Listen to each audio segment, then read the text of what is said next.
Oke, kita lihat sekarang tipe-tipenya yang jadi sumber post-truth. 10 types of mis and disinformation.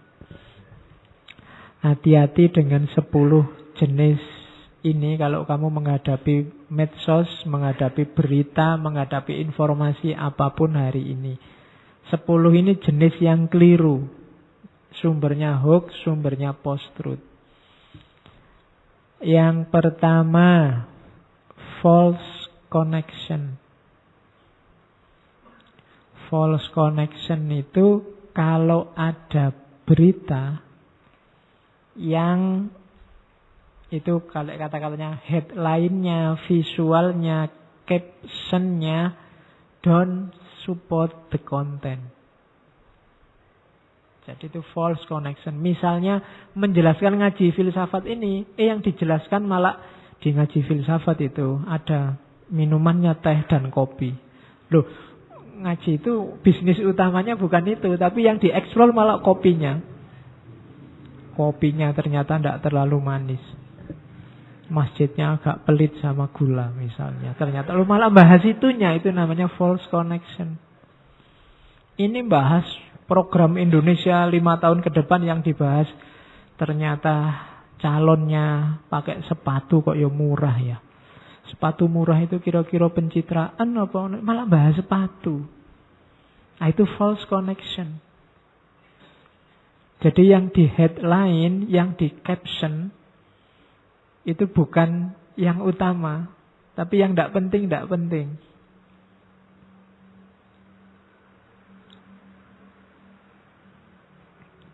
Saya ngomong 2 jam, yang kamu bahas cuma waktu aku minum teh ini.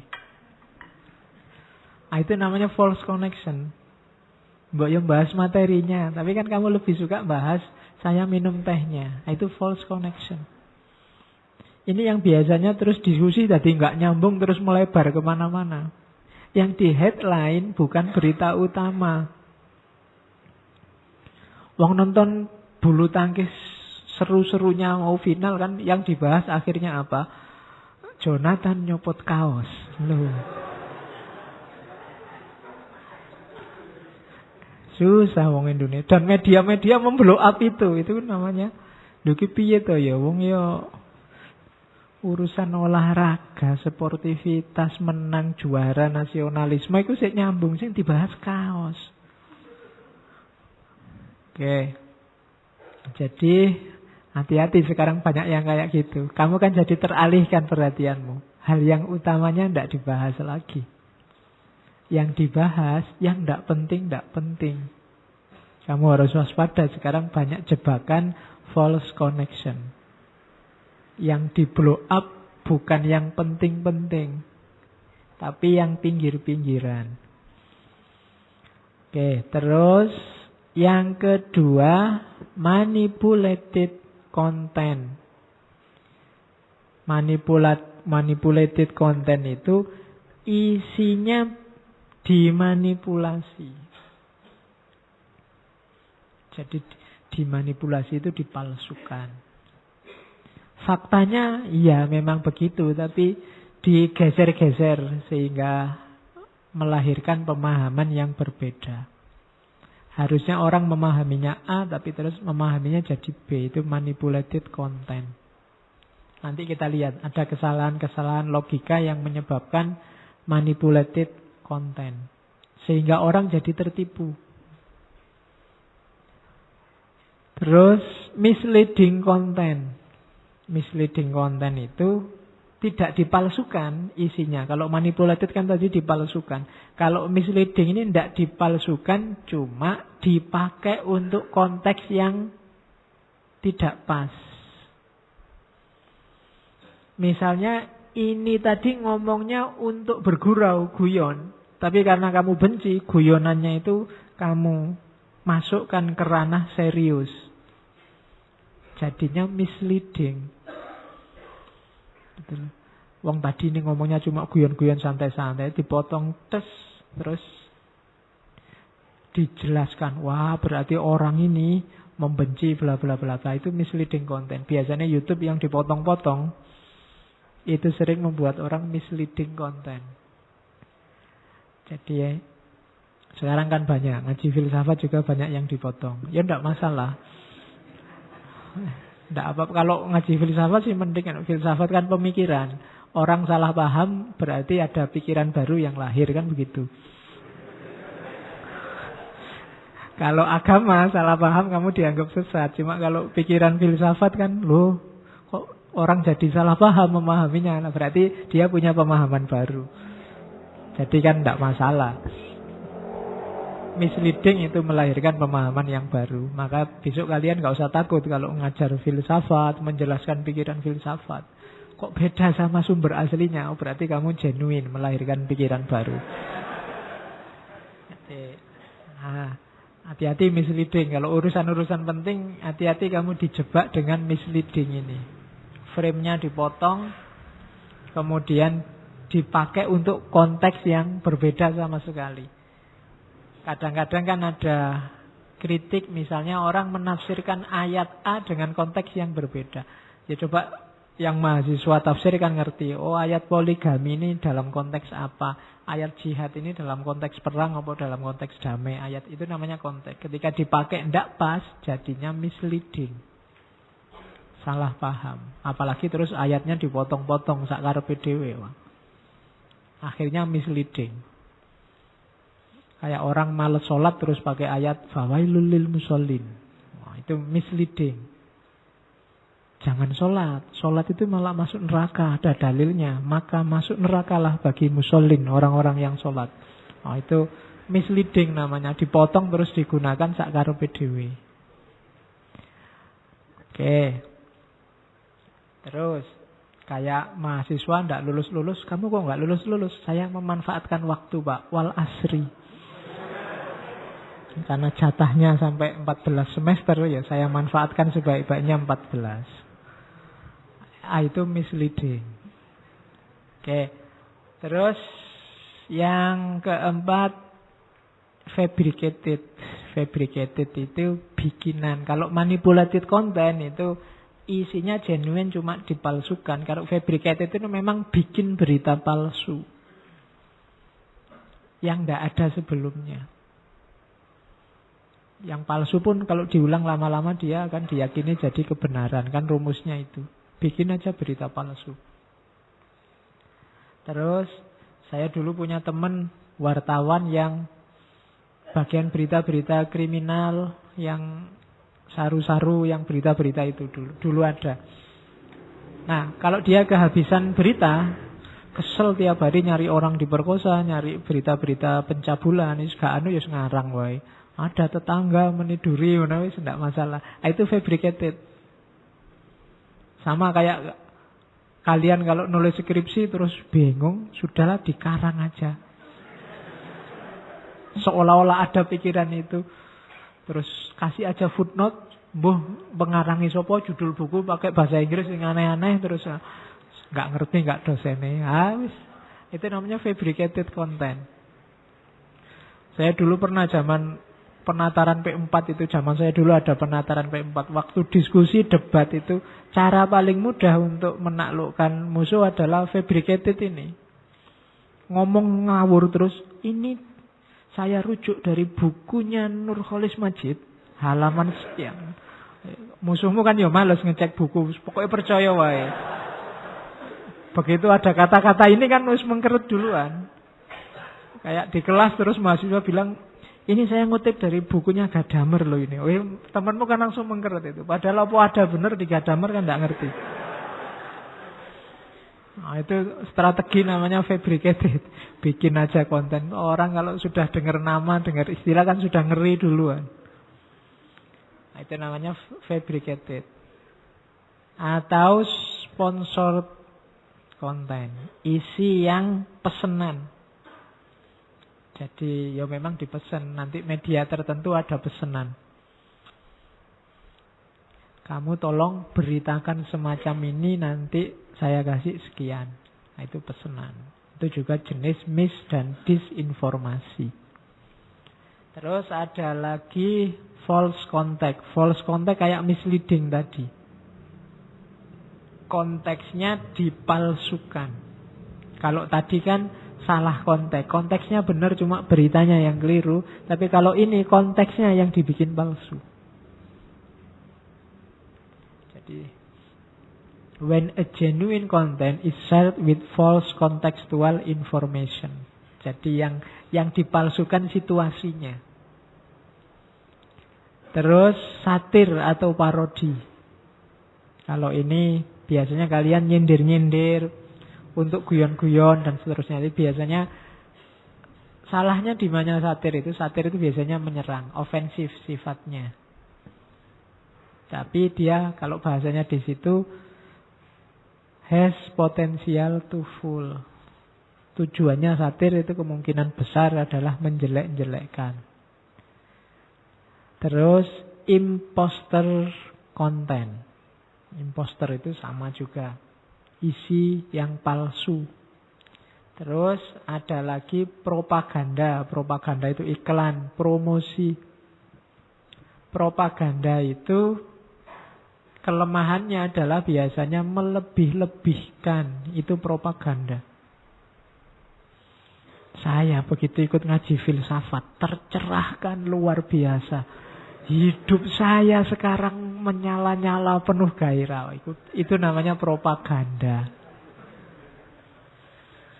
Ya paling kamu dapat 1-2 wawasan baru, pengetahuan ya. Tapi kalau sewow itu ya mesti enggak lah. Kalau ada orang ngomong gitu, mengiklankan itu berarti propaganda. Koyok hebat-hebat, padahal ya biasa-biasa saja mungkin. Itu namanya propaganda. Jadi ya semua iklan itu propaganda jenisnya. Termasuk iklan-iklan politik dan kampanye itu propaganda. Kamu tidak usah ngeritik, wah itu kampanyenya melebih-lebihkan, masa sampai segitunya. Ya itu namanya propaganda. Apa ada kampanye itu? Ya saya dan kelompok saya ini biasa-biasa saja. Kita juga manusia, salah kita juga banyak. Kadang-kadang juga keliru-keliru, kadang tidak ada kampanye gitu. Mesti dilebih-lebihkan, itu propaganda. Secara informasi, kesalahannya dilebih-lebihnya tadi. Ada sih faktanya, cuma ya tidak sebesar itu. Tidak sewow itu, tidak sedahsyat itu. Nah, itu bedanya propaganda. Dan error, kalau error ini memang ya sengaja keliru. Berita yang keliru, tidak begitu. Kenyataannya tidak begitu. Kalau ini sudah tidak sesuai dengan faktanya, itu error. Kalau tadi sesuai faktanya, tapi ada yang dimanipulasi, ada yang disponsori, ada yang konteksnya diubah, dan macam-macam. Kalau secara gambar, ada misinformasi, ada disinformasi, ada malinformasi. Malinformasi kayak malnutrisi. Yang mis itu yang false connection sama misleading tadi. Yang warna abu-abu kiri itu memang hanya salah, memang keliru. Jadi keliru itu ya ayo dibenarkan, tidak cocok. Tapi ada yang merah itu intent to harm. Kalau ini memang ingin menyerang. Ada tujuannya kalau ini, ada motifnya untuk menjatuhkan. Ada yang di tengah-tengah antara salah dan intent to harm. Ada yang memang sengaja ingin menyakiti, ingin merusak. Leak, some harassment, some hate speech. Itu malinformation sudah, itu merusak. Leak itu bongkar-bongkar rahasia. Yang tidak harusnya dibongkar. Yang tidak harusnya diomongkan itu rahasia pribadinya orang atau kejelekan pribadi, aib pribadi kok dibongkar-bongkar. Itu namanya leaks. Makanya kemarin ada WikiLeaks. Itu yang tujuannya ngungkap hal-hal yang dirahasiakan. Intent to harm. Tujuannya murni menyakiti kalau ini. Atau harassment, kekerasan. Isinya maki-maki, misuh-misuh, itu harassment. Dasar kamu binatang, dasar kamu juga binatang. Nah, itu harassment. Yo. Jadi ada yang hate speech. Hate speech ini ya ujaran kebencian. Banyak. Jadi ndak ada faktanya yang diomongkan, cuma maki-maki, cuma mencela. Nah, itu namanya hate speech. Yang sisi merah kanan ini tujuannya memang menyakiti. Tapi yang tengah, yang false content, imposter content, manipulated content, fabricated content, itu antara dua sebenarnya. Jangan-jangan itu keliru, tapi hasilnya menyakiti orang. Tapi kalau yang kiri itu memang murni keliru, tidak ada niat sama sekali menyakiti orang. Tapi yang paling kanan itu memang sengaja menyakiti orang. Bila perlu keliru, bikin fitnah, bikin palsu juga tidak apa-apa. Nah, nanti kalau kamu mau menganalisis berita, kamu bisa klasifikasi 3 ini. Ini memang salah, atau tidak sengaja salah dan akhirnya menyakiti orang, atau ini memang sengaja ingin menyakiti orang. Nah, itu intent to harm. Niatnya memang menyakiti. Hati-hati. Kalian juga kalau begitu salah posting, salah nulis WA ya, segera kalau itu false connection atau misleading, minta maaf. Atau yang disinformation, ya minta maaf lah, mohon maaf nggak sengaja menyakiti. Tapi kalau memang ingin perang, ya intent to harm. Misuh-misuh sak kapoke. WikiLeaks, harassment, hate speech, ngomong maki-maki orang dan seterusnya. Nah, semua ini namanya information disorder. Jadi kekacauan informasi. Orang itu nambah pengetahuan, jalurnya informasi, tapi kalau informasi yang semacam ini nggak nambah pengetahuan. Merusak struktur bangunan pengetahuan yang ada di kepalamu. Awas keliru. Oke. Nah, sekarang pendukungnya. Pendukungnya post-truth itu ada teori namanya filter bubble. Kenapa sih orang terus kok jadi yakin luar biasa dengan yang dia anggap benar? Sekarang gaya semacam ini didukung oleh internet, oleh medsos. Namanya filter bubble. Filter bubble itu kalau kalian googling misalnya, tema apa yang kamu cari, yang paling sering kamu cari, itulah nanti yang paling banyak ditawarkan oleh Google. Kalau kamu misalnya anti komunisme, maka begitu kamu ngentri anti komunisme, besok kamu buka Google saja, ditawari banyak situs yang lain tentang anti komunisme. Akhirnya apa? Kamu hanya percaya bahwa kebenaran itu ya versimu yang anti komunis ini tadi. Atau sebaliknya, pro komunisme. Kamu juga ditawari yang komunis-komunis.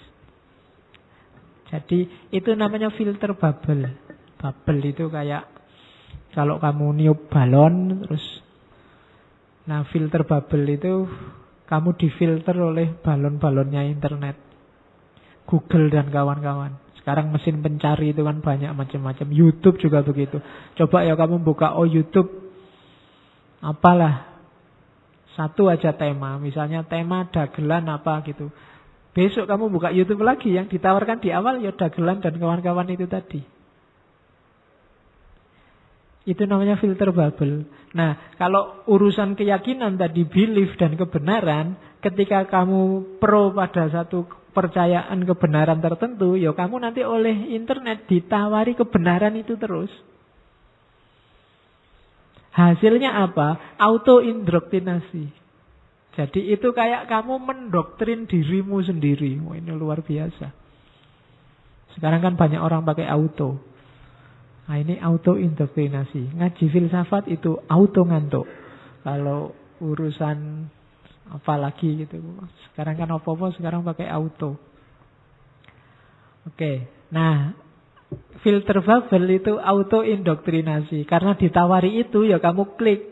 Karena Google ini cerdas. Kok kamu bolak-balik nyari tema itu, ditawari tema itu terus. Dan akhirnya yang kamu baca juga tema itu terus. Dan yang ditawarkan padamu itu biasanya yang juga sudah terkenal dicari orang lain. Berarti menarik.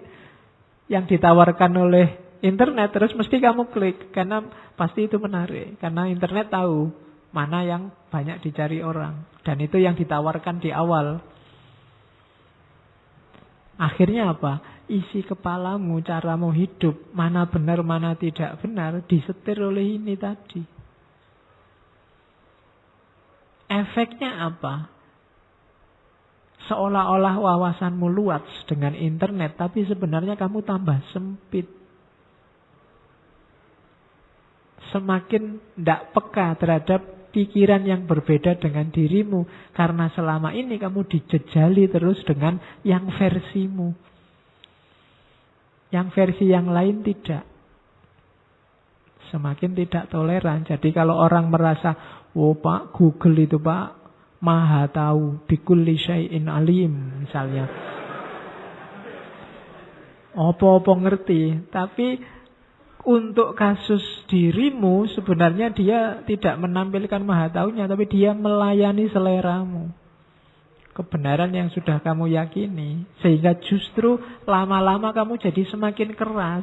Kamu terdoktrin oleh kebenaran yang sejak semula kamu yakini. Semakin susah kamu keluar dari situ.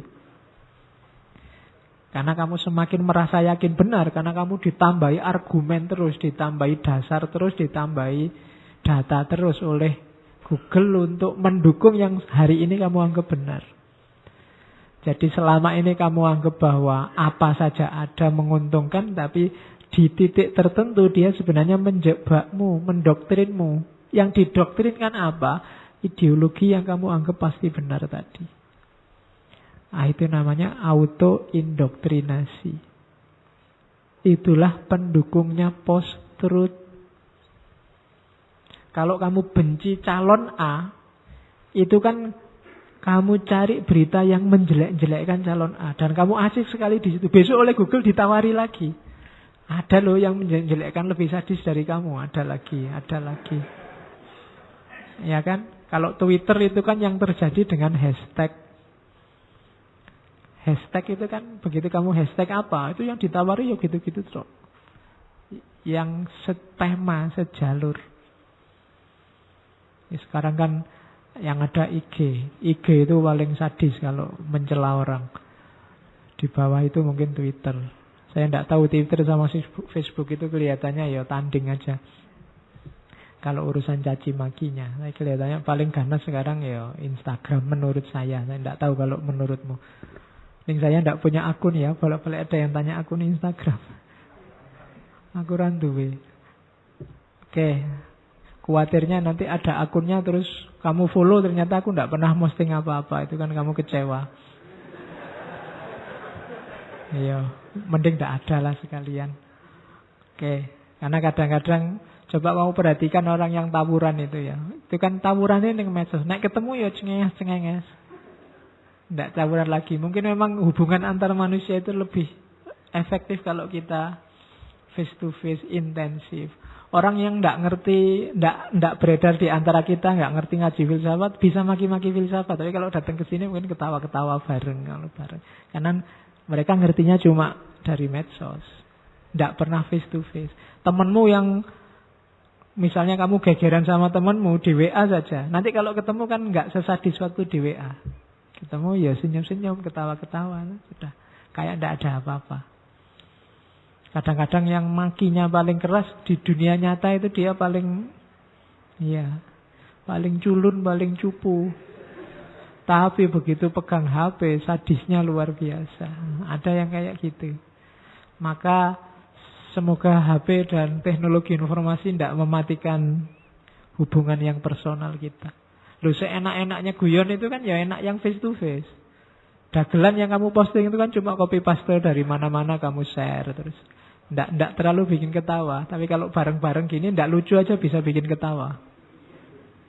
Kalau kamu share lewat WA, lewat IG, lewat Facebook itu ya kadang-kadang lucu itu sudah temenmu jawabnya manggeli wes tahu mungkin gitu. Ya. Sini capek-capek bikin dagelan ala wes tahu itu nggak enak. Lebih intens kalau ketemu biar kelihatan aslinya. Wong Jokowi sama Prabowo aja kan tadi sudah rangkul-rangkulan. Gara-gara pencak silat ya bisa rangkul-rangkulan. Janjinya ya ndak ada apa. Kalau ketemu ya ndak ada apa-apa. Mungkin ya tim sukses A sama tim sukses B kalau ketemu mungkin ndak ada apa-apa. Tapi begitu terjun ke dunia maya jadi ganas luar biasa. Oke, apalagi ditabui sama media. Media itu kan bagian ngegongi aja. Dipilih terus itu yang sering jadi masalah. Oke, kita lihat kenapa post-truth itu kok laku ya. Kok sekarang jadi tren. Yang pertama, karakter manusia. Kita itu seneng kalau ada teori baru, argumen baru, data baru, fakta baru, kok ya cocok sama pandangan yang kita yakini benar. Itu manusiawi sekali. Itulah yang bikin meskipun itu bohong, tapi kok cocok sama yang kita yakini benar, ya kita terima. Karena memang kita punya karakter yang mendukung kebenaran yang kita yakini, itu kita terima. Kalau kita sudah punya kebenaran A, ada teori baru yang teori ini sebenarnya palsu, tapi kok ya cocok sama kebenaran A. Biasanya teori ini cenderung kita terima. Dan itu karakter manusiawi. Gitu. Meskipun itu bohong. Misalnya ya, kamu merasa jadi cowok aku itu janjane ganteng loh ya. Tapi ya nggak terlalu gitulah, biasa-biasa. Terus kok ada temenmu bilang, sampean kok sekarang ganteng mas. Meskipun itu basa-basi, tapi kan kamu terima, kamu, oh, iya leh, janjane aku yang ganteng mungkin. Nah itu manusiawi. Manusiawi. Orang itu suka kalau kebenarannya didukung meskipun dengan cara yang palsu dan bohong. Jadi hati-hati. Makanya orang basa-basi itu kan selalu menyenangkan. Meskipun kamu tahu itu bohong. Aku sekarang gendut enggak? Oh enggak, sekarang proporsional. Itu kamu seneng luar biasa. Padahal itu ya basa-basi. Lama enggak ketemu kok tambah cantik ya. Ah masa? Mungkin gitu. Wong itu ya basa-basi pasti. Cuma kamu seneng. Kalau ada orang mendukung yang kamu yakini baik, kamu yakini benar. Ini yang bikin kebohongan post-truth itu jadi laku. Gitu loh. Meskipun itu bohong, meskipun itu palsu, tapi kalau cocok sama worldview-mu, pandangan duniamu, sama ideologimu, biasanya kamu cenderung menerima. Nah, itu loh buktinya. Nah, itu loh teori yang mendukung. Nah, itu loh ada fakta baru, selalu begitu. Oke, yang pertama itu, jadi hati-hati ya dengan karakter ini. Kalau filosof, iyalah meskipun mendukung kebenaran yang sekarang saya yakini, harus diuji dulu ini buktinya valid apa enggak. Meskipun ini cocok dengan aspirasiku, tapi berita semacam ini harus dicek dulu valid atau tidak, enggak ujuk-ujuk harus diterima. Karena kalau tidak, kamu bisa terjatuh pada kebohongan. Meskipun pilihanmu mungkin benar, tapi jalanmu salah. Jadi, kalau di pilihan yang benar dengan jalan yang salah, itu sebenarnya kamu sedang menjatuhkan pilihanmu sendiri. Merendahkan pilihanmu sendiri. Hati-hati. Ini sebentar lagi ada perang besar-besaran. Khususnya di medsos. Oke, yang pertama itu ya.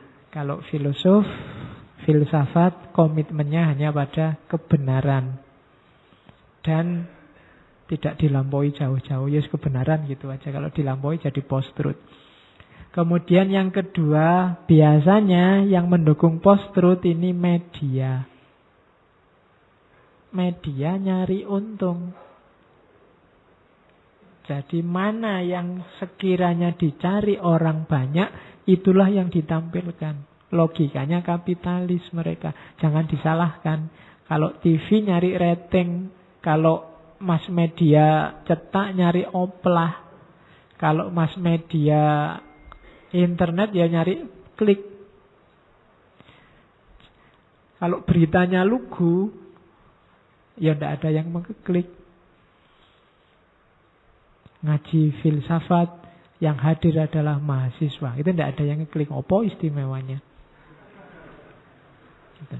Tapi kalau yang hadir ngaji filsafat, beberapa di antaranya telanjang, tidak pakai baju, pasti masuk.